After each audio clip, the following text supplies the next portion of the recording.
Team uses innovative technology, effective human resource management strategies, practices, and procedures to complete the work. Our services include recruiting, training, development, compliance, employee relations, HR risk management, HRM day-to-day operations, and more. Contact us today to see what we can do for you.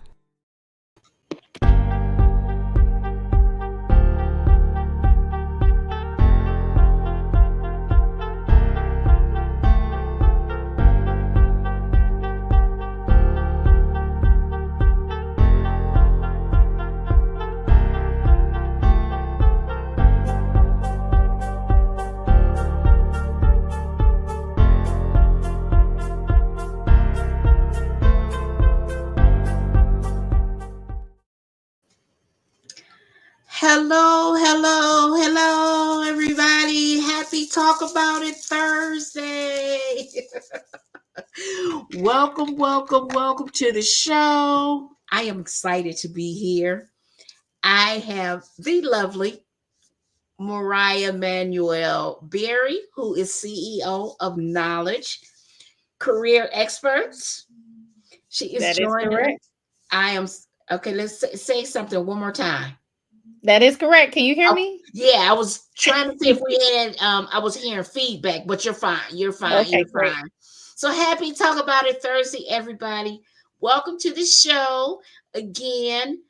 Miss Mariah is here. She is joining us on the ALL4HRBIZ View, and I'm so happy to have her. Delighted. And so let me tell you a little bit about Miss Mariah, okay, who is a new mom, a fabulous, beautiful baby girl. Had to get that in there because she's absolutely beautiful. Thank you. And so on top of that, Mariah is a professional speaker, and she's a trainer and organizational development expert. Okay. And she has over a decade of expertise in cultivating learning cultures across multiple industries and empowering individuals to excel in their careers. Okay. She specializes in coaching, leadership development, and diversity, equity, and inclusion belonging to DEIB. Mariah uses data-driven techniques to foster collaboration and help organizations develop the people using 3 pillars. And those pillars are professional development, mentorship, and culture. She's a proud native of Michigan and attended Cass Tech. That's where my son is. And a graduate of Eastern Michigan University and Oakland University. She's involved in her community, including service at Second Ebenezer Church. And she's a member of the National Speakers Association Michigan chapter. Her engaging style as a keynote speaker is rooted in dedication to helping individuals embrace their potential while discovering their true passion. Mariah's transformative programs and training for companies like Rocket Mortgage and Blue Cross Blue Shield of Michigan have garnered critical acclaim, achieving remarkable results and participant satisfaction and a lasting impact. We are glad to welcome you. Thank you for joining me again. No, thank you for having me, April. I cannot tell you. I know that somebody on here is probably very passionate about their career and their businesses, and they're probably thinking, should I reach out to April? Well, let me tell you, I'm that person that stalked her on LinkedIn like, hey. She did. I was just so moved by the work that you're doing here. So just know you are really serving. I would go as far as to say an underserved community. I feel like oftentimes HR professionals, we're doing the work, we're working hard, we're doing everything, and we forget about ourselves. So thank you for this platform. Oh, you are so welcome. You are so welcome. And again, I welcome you, and I'm so humbled that you're joining us. And with your expertise in our audience, DEI, developing, cultivating that inclusive workplace culture is something that, as HR professionals and business owners, that we have to stay on top of, because it's ever changing, and the challenges that we are dealing with every day to have that inclusive workplace culture, to develop and build our culture, our employees, and pour into them. It can be challenging at times, right? And it's Absolutely. the world of the HR industry is just, no 2 days are the same. No Yeah. 2 days are the same. I'm gonna say, well, no, every day is totally different. Okay. I would be surprised if you get the same hour. Like Right. Because we are running, we're building our employees, we're putting out fires, we're doing a million things. But we have to keep workplace, that inclusion piece there. It has to be woven into your workplace culture. And so, tell me what experience has shaped you as a champion of DEI in the workplace. Yeah, I'm glad that you said that. You asked that question. I'm glad that you kind of prefaced it the way you did, because honestly, it was being the employee. Mm-hmm. So more and more, as I think about my experiences and my journey over the course of my career. So I've been at, companies that were very traditional. I've been at companies that Mm-hmm. were super non-traditional. I've Mm-hmm. been, at large, great Mm-hmm. big companies. I've been at very small companies. And I can tell you that my experiences have all been different, Mm-hmm. but I think the surface level things, which you kind of, remedy to, is having that feeling of I belong here. You Right. know what I mean? So I Exactly. think that's the key. And I think it stretches beyond, being an employee and being at work every day. So at my most recent talk, I spoke to a group of event planners, and they were amazing. And oftentimes people think that diversity work is something that this group does. Like, these Mm-hmm. people do diversity work, or Mm-hmm. the chief diversity officer is responsible for diversity work. And I would challenge to say that no, everybody's responsible for it, but more importantly, everybody can do it. There's not this like halo or certificate that you get that says now you're able to Mm-hmm. make people feel inclusive around you. Exactly. So yes, I was doing a talk, and before I knew it, I was telling them the experience that I had going to an event. Mm-hmm. And when I got there, I was pregnant. I think I was right at the stages of pregnancy, and they served lunch. And pregnant women were always hungry. In case you don't know, we're like, "Woo!" Right? And I got in line, and they only had lunch sandwiches, like lunch meat sandwiches. Mm-hmm. The issue with that is, when you're pregnant, that's the first thing you're told not to eat. Like, you can't Mm-hmm. eat sandwich meat. It has to be at a certain temperature. It has to be cooked for so long. It has to be prepared a certain Mm-hmm. way.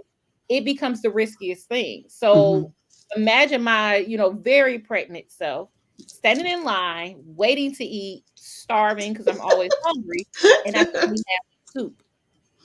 So some people will say, well, that's not diversity. That doesn't relate to diversity. Yes, it And does. I challenge the event planners in that room to say, even the food you serve can make a person feel included or excluded. Mm-hmm. Now, can you go and say, hey, I want to invite you to this? Are you pregnant? No. But you Right. can be very thoughtful of what type of individuals are going to be in that room, and am I serving each group of individuals, right? Mm-hmm. So knowing that, women, we get pregnant. So that is a thing to consider if you're going to have an event where women will be there. So yeah, so little things like that. I think those experiences, but going back to the workplace, it was having limited opportunities. Because I think Mm-hmm. when I say chief diversity officers are only responsible, I think there's a level of, yes, my responsibility to step in and say I can do this work, but Mm-hmm. there's also a bigger responsibility to the company to not limit the work to just a specific group of people. So Absolutely. a lot of work that I do as a consultant, I'm getting in there and I'm really helping organizations to see you're probably siloing groups indirectly, or not even intentionally doing it. Mm-hmm. But it's the verbiage that you use, it's the culture you create, it's the people you put in place. It's the openness that you have. Mm-hmm. Having so many great ideas come from all different levels of leadership in the organization. You don't have to be a leader. You can have a great idea. But if you silo that opportunity, then what ends up happening is that the people who could contribute end up not being able to. So yeah, so Exactly. those are my experiences. That's why this work is so important to me. I feel like I need to make sure everybody knows they can do it, they should do it. It doesn't matter if you're an event planner or if you're the CLO or chief diversity officer. Mm-hmm. Everybody should be contributing to this work. Everybody. That is the key question in one of the modules in my Evergreen program is whose responsibility is workplace, the culture. Mm-hmm. It's everybody, and everybody has to feel welcome and feel at ease and to share their experiences and their concerns and not be labeled as being challenging or how the labels can be like this Oh person. yeah, I've been Yeah, oh, this called. person this person says, why are they saying that? Or not Yeah, feeling. And again, it's the difference between a person, your employee, feeling excluded or included, absolutely. right? And I've so been you have called to a have that. prima donna, a diva, all Right, kinds of things. right. But it's because I'm the most passionate person in the room most times because this gets me up. You know what I Mhm. mean? When people say like, what wakes you up in the morning? Why do you do this? Like, I don't know. Anytime I get in a room and I feel like there's an opportunity for people to learn and grow and Mhm. really be able to contribute, it's just something in me that's just like, tell them, tell everybody. So Absolutely. I have to contain my excitement. I'm matured in my endeavors, but you're right. Like, you don't want, especially in this new multi-generational environment that we're in, where you're getting, younger adults and people with different experiences coming into the workplace. You don't want them to shut down. You don't want them to feel Right. closed off. And you don't want them to feel like, this is the way we've always done it. So your input doesn't matter. Um, Exactly. we can get so much information from new employees coming into the workplace. Not to say that the employees are already there don't have the information, but fresh eyes are always a great Absolutely. opportunity. Yeah. Absolutely. That's the one thing that I always say, is that when you grow your team, you build in your team, you realize that you're bringing together all of these different experiences, the expertise, the background, all of Yes, these things are the skill sets, personalities, absolutely. whether it's on a leadership level or whatever level it's in, but you're bringing all of these people together, and it's for the common good, right? Absolutely. Because Absolutely. these are all gems and they should be Mhm. recognized as gems for their expertise, for their authenticity, for their individuality, their skill set, their experiences. These are all things that are going to help your company grow. Okay, that's Absolutely. right. And so when you stifle those or you silence them, you're doing a huge disservice to them and your company. Yeah. And I think it requires a level of grace. Yes. Right. So, and when I say that, I want to Excellent. caveat with, I'm not saying that the CEO is not responsible. I'm not saying that whoever is in charge or the decision maker isn't Right. responsible. But I do feel like they need a level of grace and they also need a level of a genuine push is what I like to call it. And it Yes. should be coming from every angle, right? So being a learning and development professional, I'm brought into organizations because of my expertise in learning. So the HR team, for example, there are going to be things that you can see that CEO probably don't Mm-hmm.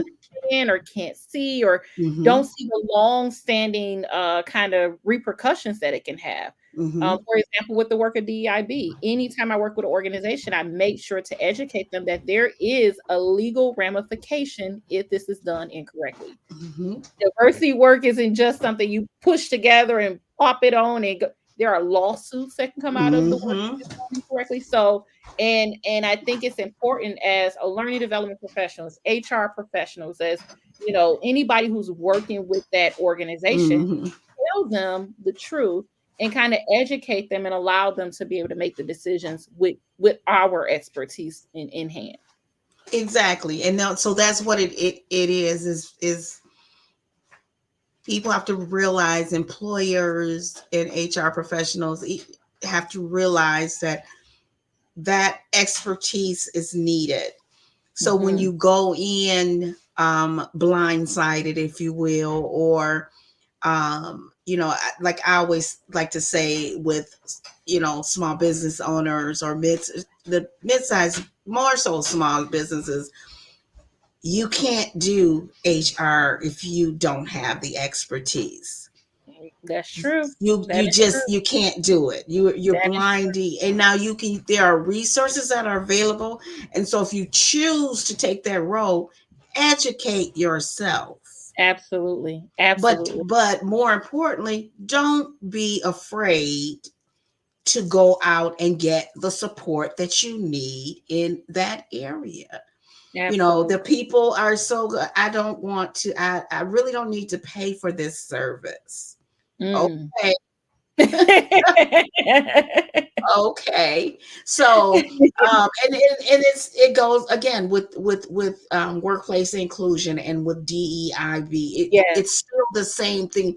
You need that level of expertise, absolutely. Absolutely. right? You definitely Yes. in order for everyone to get involved the proper way, you do Yes. need somebody at the helm to kind of lead the charge. Exactly. And I mean that person again doesn't have to have a certain role or title. Mm-hmm. But I also say, and this is to all of my diversity practitioners out there in the communities, we also should be pushing to make sure we're not just doing it as volunteer work, Mm-hmm. right? So oftentimes we'll wear, our regular hats, right? So maybe I'm Mm-hmm. over the benefits of the company, but now I'm also taking on diversity. You know what I mean? Mm-hmm. Something's Mm-hmm. not going to live or survive. You Right. can't serve both masters, so to speak. But Mm-hmm. also, you got to keep in mind that maybe that person is not the most fit individual to do both, opportunities, I would Right. say. I Yes. would say, yeah, there has to be a person, a point person for the diversity work that's being done. They Mm-hmm. need to have the expertise. They should absolutely be paid for the work that they're doing. However, they should be really rallying the troops, right? Getting Yes. everybody involved, Yes. really helping to educate, if they can, that CEO or decision making team to know how to continue to support that culture. Exactly. Mhm. Exactly. And so that's where we talk about is how important it is that you do again have that expertise. You need that expertise. Is needed. It's not, Optional. um optional. Right. Right. And so that's the big thing, is that a lot of people they don't understand that importance, Mariah, of having the right person lead that charge so that it is done correctly and you are getting the results that you are seeking, that your company is Absolutely. needing, so that you're not going in the dark hoping for the best. Yeah, when I get into a company, it's so interesting because when I work with the client, I think I kind of shock them because my first question generally is, "Where's the data?" And they're like, "Data? Data. What? You can't measure this, and that." I said, "No, no, no. Give me the data." Because what I found was, in my experience of being a hand raiser and being at different organizations, is that oftentimes the diversity work is kind of placed into this box of there Mhm. is no data available, not Mhm. understanding that there's absolutely data available. There is the engagement scores. There is the, just the, where are we as an organization as it relates to age, sex, race, ethnicity, all those things that are EEOC related. Like, we can absolutely use some data, but I think what ends up happening is that people become fearful, right? Because the data is scary. It can be very scary. It definitely gives the reality of where we are today. But yeah, that's how I do work. I usually come in, and I think that the organizations I work with appreciate it more, because then now they know how to hold me accountable. Exactly. Because if the data doesn't look better, or it looks the same, or we can't come to an understanding of what I can do versus what I can't do, then we have something that we can fall back on, So I think that you're hitting the nail on the head. I mean, it's definitely required. You definitely need an expert. Everybody can absolutely support it, but having that expert also allows you to be able to have accountability. Exactly. Exactly. And so we've talked about some challenges in in workplace, with getting with cultivating that the inclusion in DEI. So we've talked about that. I know I was speaking yesterday, and an individual says, so at what point do you need to start cultivating that workplace culture? In the beginning, with your first employee, especially if you're planning on growing. Now, you're going to do it on a smaller scale, right? But you're still putting those policies, those procedures, those you're really taking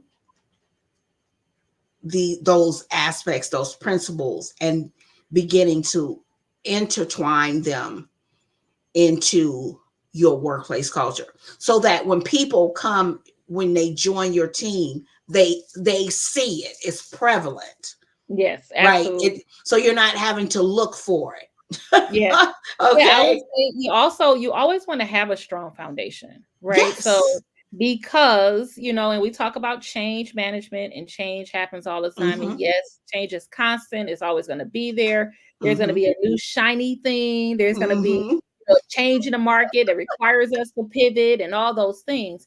However, I always charge organizations and leaders, because I really think this has to be from the leadership team. But what is our foundation? Right. So let's say, for instance, thinking about diversity work specifically, we've seen changes in, the world, right, as it relates to DEIB work. But what's at the foundation? If the foundation of our organization is, I don't know, and I'm just making up a value, we trust our employees, like trust is one of our core things that we do. Then it doesn't matter what's happening in the world. We always, should have that level of trust that survives any change. So yes, I think when you talk about, some of the challenges that people face, I think one of the biggest challenges is similar to what you're saying. They don't know where to start, but then they start growing. Yes. And they don't have a solid foundation. So you have to have a solid foundation in business, in work, in yourself. I always promote, when I'm coaching professionals, mid-career professionals, I tell them, and even interns, I say you need a top 5. And most people ask me, what is the top 5? These are your top 5 things that, no matter the organization, the company, the role, the industry, you need these things to be happy. And those are their foundation. So when they go and apply for jobs, or they get offered a promotion, or they get offered a change or something different, they always have a list to go back to and say, wait a minute, how does this measure up against my top 5? Exactly. I think the same thing for organizations. You have to have something at your core foundation that, no matter what happens in the world, this always survives. Exactly. And that, I love that you said that. You have to have that foundation, that these things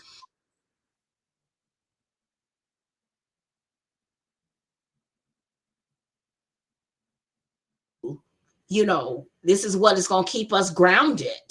This is what is going to keep us as a cohesive culture, right? Absolutely. And because that's what people look for. Like, when I join an organization, you're right. I'm looking around to Right. understand what's happening, what's not happening. And honestly, after my 90 days, I'm trying to see, was it right? You know what I mean? Or was it just Exactly. like, the 90-day honeymoon phase? You start to Exactly. test that year to say, like, is this still happening? Or is it Mm-hmm. just for me because I was new? Now that I Mm-hmm. can see people, different faces and different seasons, is Mm-hmm. that core still there? So absolutely, you have to know what that is. Yes, yes, yes. That is so true.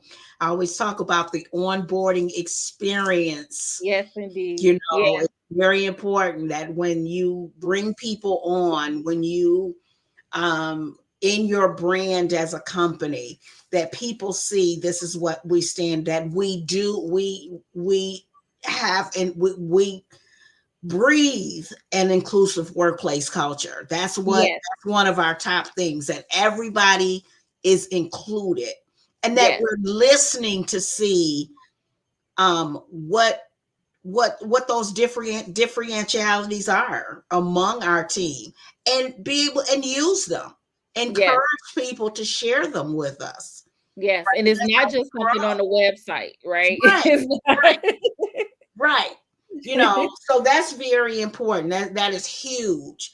And so tell me what 4 immediate steps, Mariah, Mhm. that a company can do to ensure that their workplace, to gauge that their workplace is inclusive.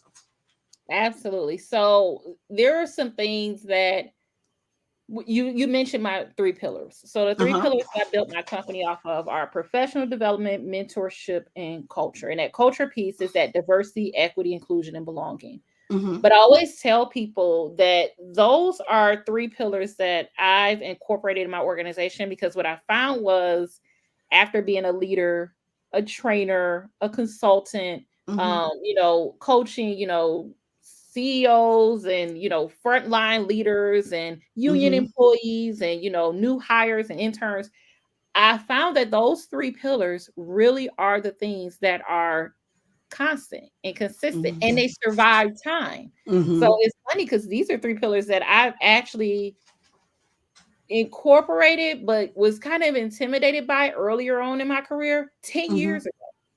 So 10 years ago, these pillars are still surviving 10 years later. Oh yes. Yeah. So when you think about the four things, I go back to thinking about the pillars. And the first one that I think about comes from that mentorship. Okay. Meaning that I tell organizations and companies, please don't try to recreate the wheel. Don't try to do it from scratch. It is too many resources out there. There are Mm-hmm. too many organizations that are facing challenges similar to you, smaller organizations, larger organizations. Mm-hmm. There's too many, mm, just like opportunities in general. So I think about SHRM, right? So those that Mm-hmm. don't know, as an HR professional, SHRM is a great resource. Mm-hmm. I have so many peers and individuals who I can pick up the phone and say, hey, I'm facing this at work right now. What can I Mm-hmm. do? Mm-hmm. And I feel like we have to take advantage of that a lot more, Yes. especially, I'll just air it out there because it's about diversity and inclusivity, as Black women. As a Mm-hmm. Black woman in the field or organization of even being a business owner, but also being in corporate America, Mm-hmm. I have to have mentorship.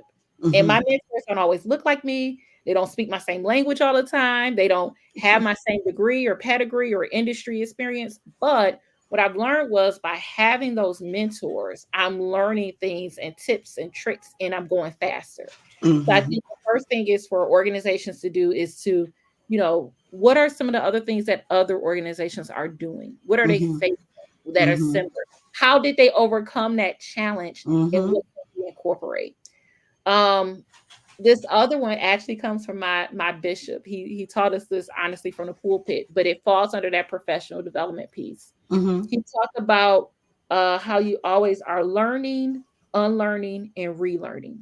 Mm. And I feel like organizations have to be okay with that. You Yes. have to be okay with the fact that you're going to learn something new. You're going to have to unlearn some of the things that you've done before, and you're going to have to relearn something different, or maybe something that you all took away.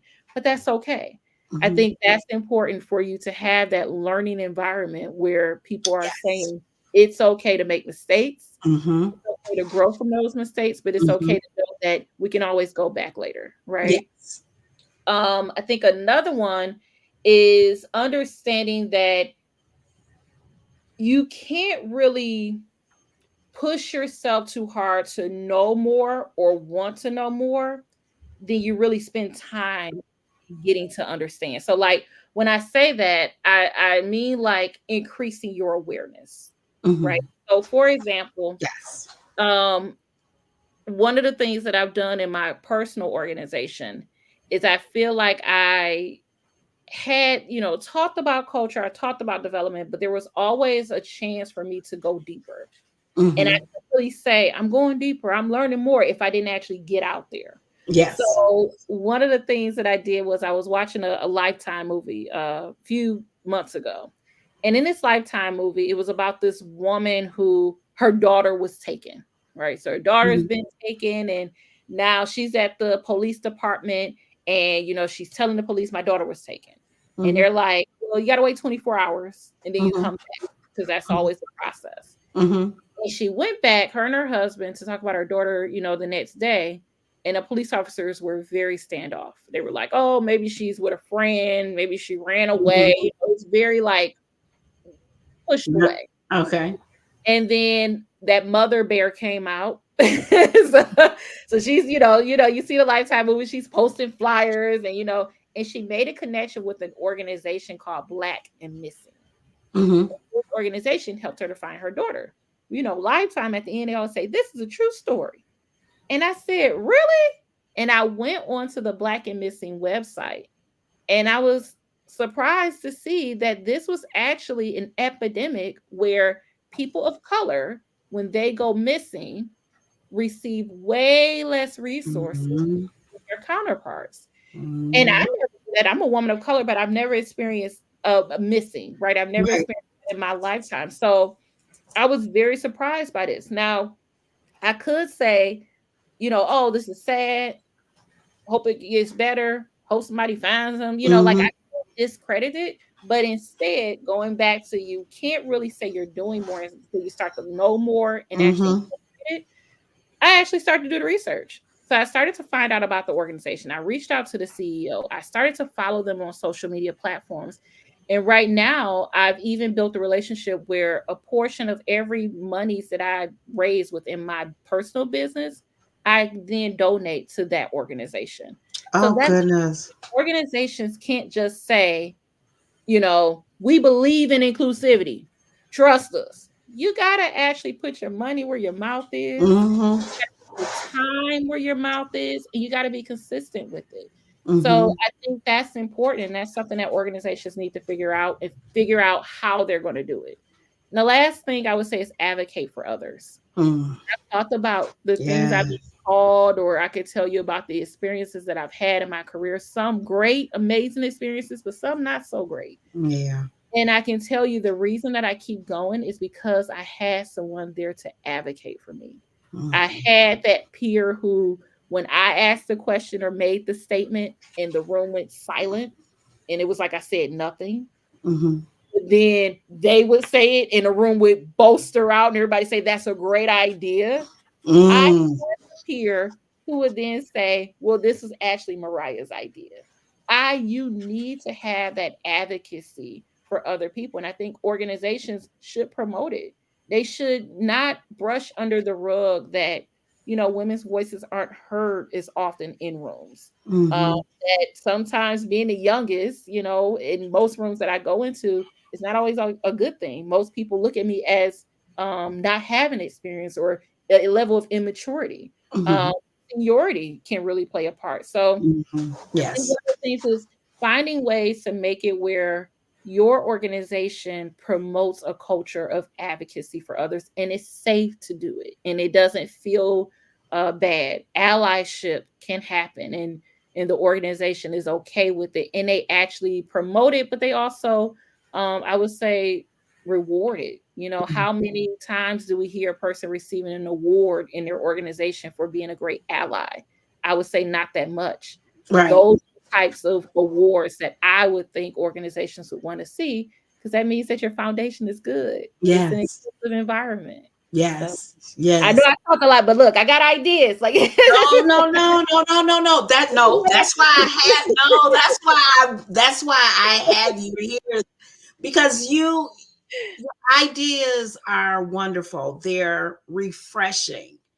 Thank you. And so it's good, to see that, when you share your level, first of all, your level of enthusiasm, your passion for what you're doing is wonderful, and it's something that we need to see more of, Thank you. because again, a lot of companies say we have an inclusive environment, but they don't. Mm-hmm. Mm-hmm. Yeah. Right. And so it's very important that we keep you keep building and pushing people and educating them. A lot of times, especially in small businesses, they're we're so busy doing other things. That's why I always say it's important that you work on the business, not in the business. But Absolutely. in the business, you lose sight of so many things. Um, Absolutely. you have to have um, that leadership, that guidance, um, the fresh eyes, like you said. Absolutely. Yes, You have to have absolutely. those things to see that this doesn't look right. This does not feel right. And you don't want to, one of the things we talked about yesterday, the presentation that that I did was on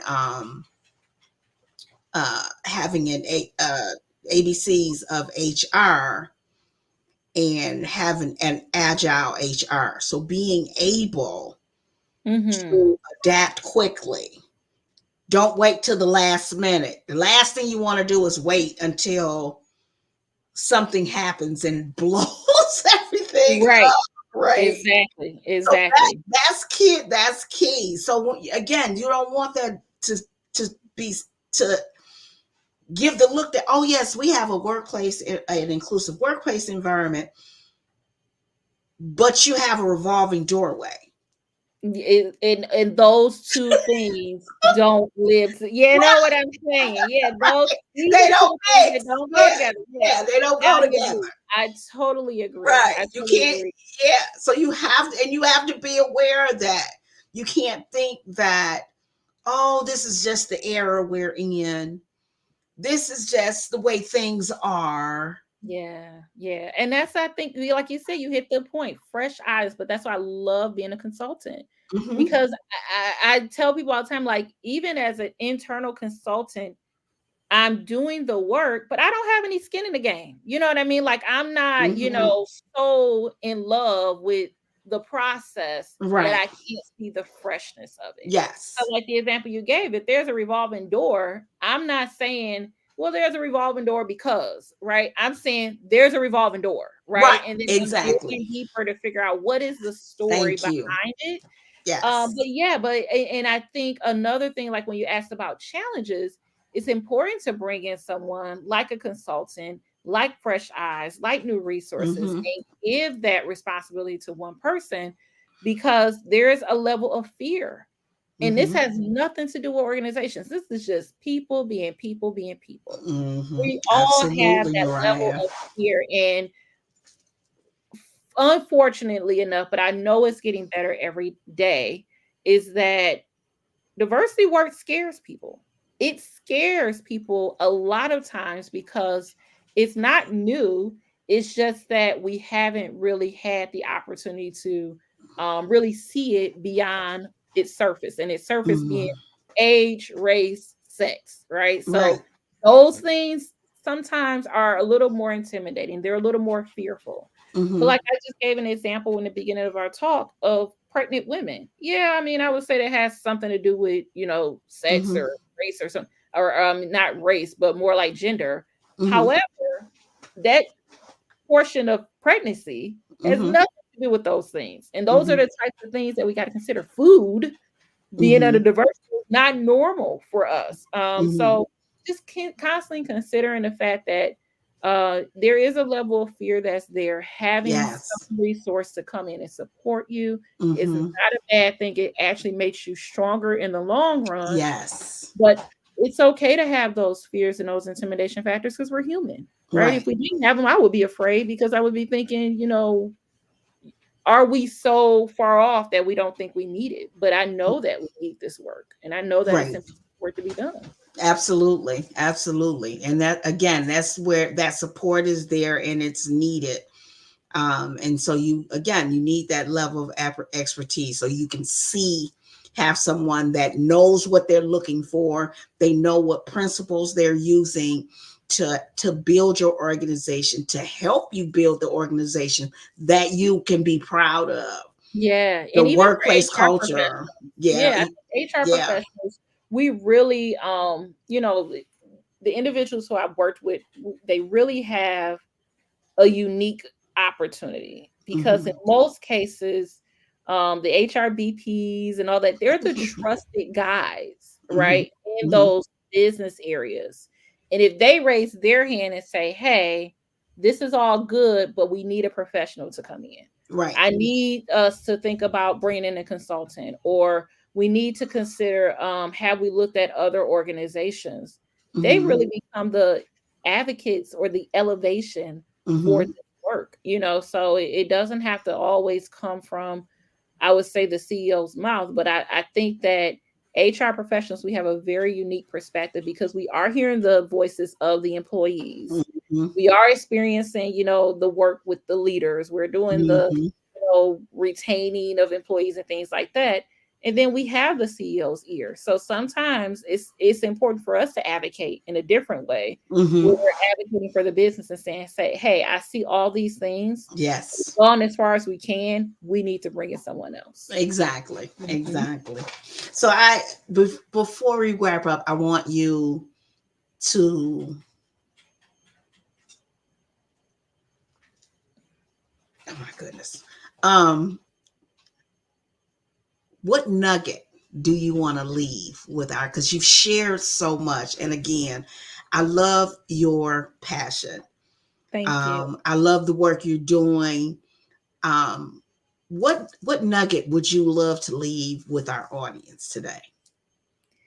Yeah, I think, like you said, we talked about a lot. I think the one big perspective, or if you say like big, hairy, audacious thought that I have is to know that, diversity work again is not just age, sex, race, Mm-hmm. gender, right? It's not those Mm-hmm. basic things anymore. A personal story that I'll share is that I would say a survivor, definitely a survivor of seeing domestic violence as a child. My Okay. entire childhood was filled with watching, unfortunately, my mother be Okay. abused by her husband. And I would still go to class, go to school every single day. Like as a family, we spent time with our aunts and our cousins, and but we were taught, what happens in our house stays in our house. Mm-hmm. And my mother, I love her because I've seen her be strong and continue to live life, continue to raise her three daughters, even while going through such a horrific experience. But that's a level of diversity. So when I say I come to work as my full authentic self, that girl comes to work too. So when I am met with a challenge from, say, for instance, a male figure, I'm required to check myself at the door and say, this isn't your mother's husband because Mm-hmm. he's upset with you, because he's challenging you. You don't have to be afraid. That little girl still lives in me, and I have to tell her that. But also, the grown woman lives in me that says, you can't treat me like this.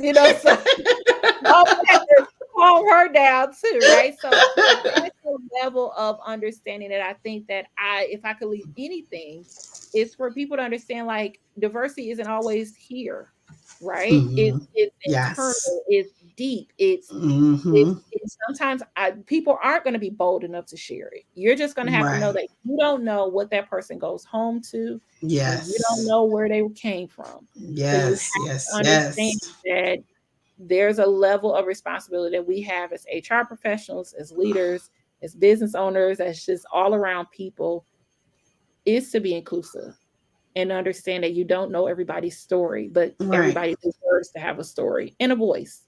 Right. Everybody, every single, whether you agree with that person, you still respect that person, and that's vice versa. It's both ways. So I like that. That's the one that's very, very powerful. We have to understand that everybody has a story, and you don't know that story.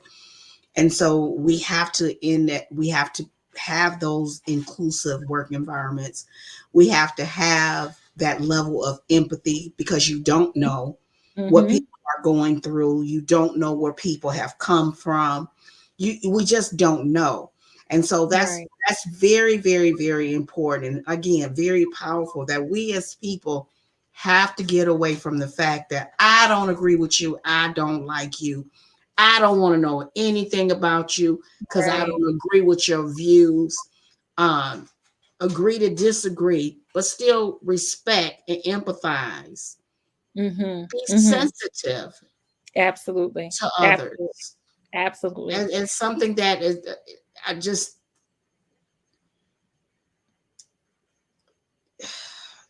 I can't even start on that one. It's just, again, we have to be, that's why I always say, be safe and be kind.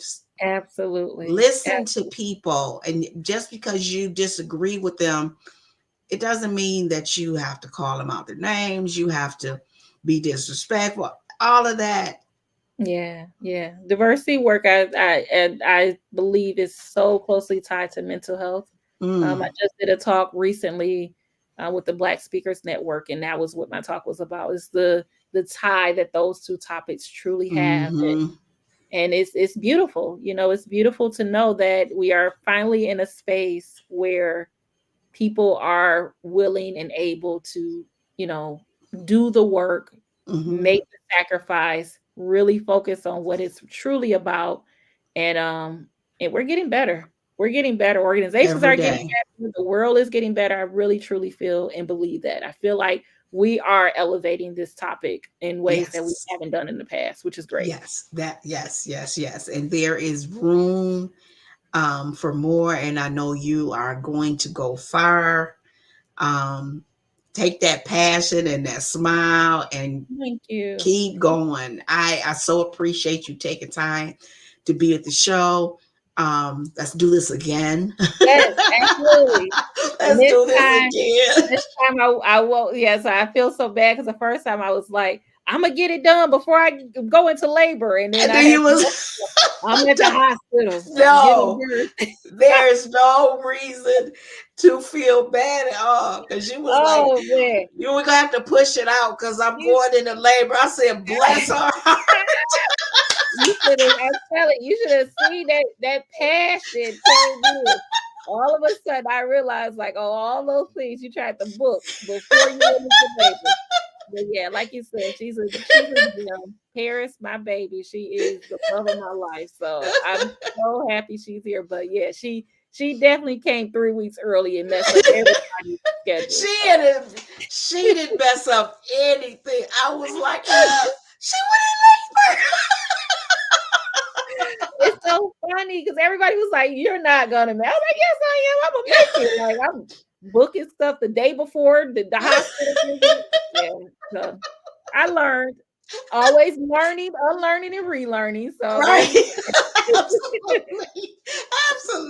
That was so funny. I was like, oh my God, she's going in labor. I was so excited. I'm glad that mom and baby are doing well, and you are doing well. And again, we're gonna have to do this again. So thank you so much. Absolutely.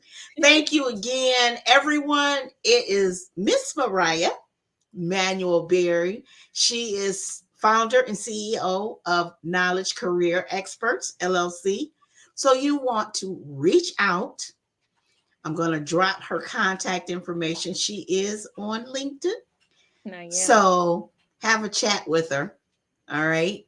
Everyone, thank you for joining us. Don't forget to follow us on Instagram at All4HR. We at LinkedIn, All for HR and Business Solutions, and we're on Facebook, All for HR and Business Solutions. And don't forget to join our free Facebook group, the HR Success Hub. Alrighty. Remember, business can be like a circus. Don't let HR be the elephant in the room. Until next time, stay safe and be kind. Thank you, Mariah. Thank you.